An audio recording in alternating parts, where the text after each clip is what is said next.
আর আরো অনেকদিন পরে জানতে পারি এই বিষয়গুলো আসলে।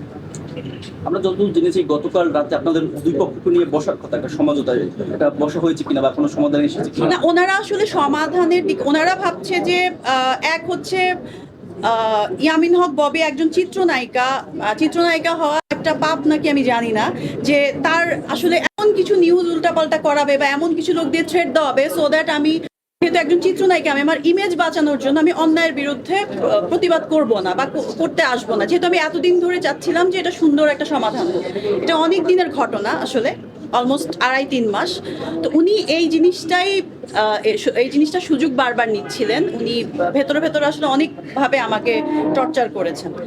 তো উনি যেটা ভেবেছেন যে আমি যেহেতু নায়িকাদের কথা শুনলে অনেকভাবে তারা নায়িকাও যে মানুষ বা ভালোও থাকতে পারে, তো ওনারা এমন এমন কাজ করেন যেটা আসলে ভাষা না, এমন একটা হয়তো বা অনেকের কাছে অনেকভাবে ওই ইয়েটা পাবে যে ও হয়তো সামনে আসবে।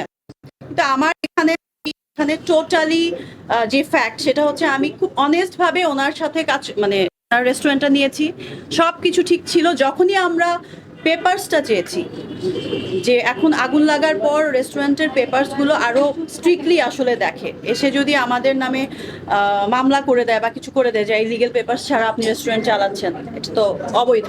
তো ওই জন্য আমি বলছি যে আমাদের পেপারস লাগবে। উনি কিন্তু যখন সবকিছু লেনদেন হয় সবকিছু কথাবার্তা উনি কখনোই বলেন নাই যেখানে এই পেপারসগুলো নাই।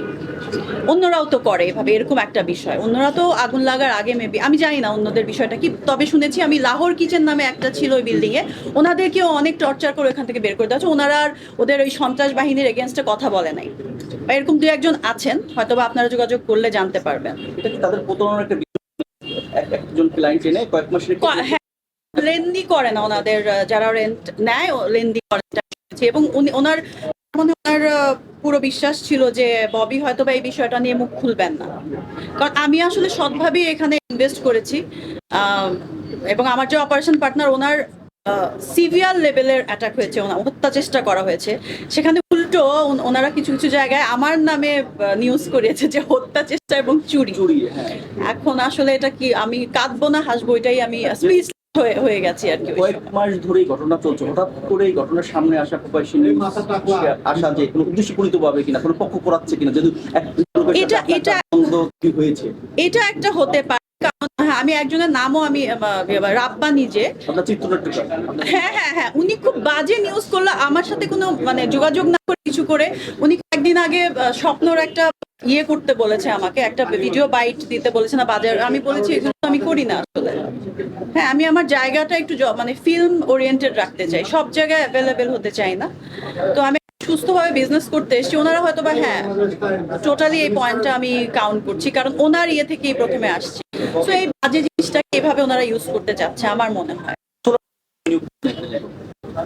আমার ওইটা আছে, আমার যে অপারেশন পার্টনার আছে ওনার কাছে ডিটেল আছে, বাট সোফার 5 লাখ মানে সব কিছু মিলিয়ে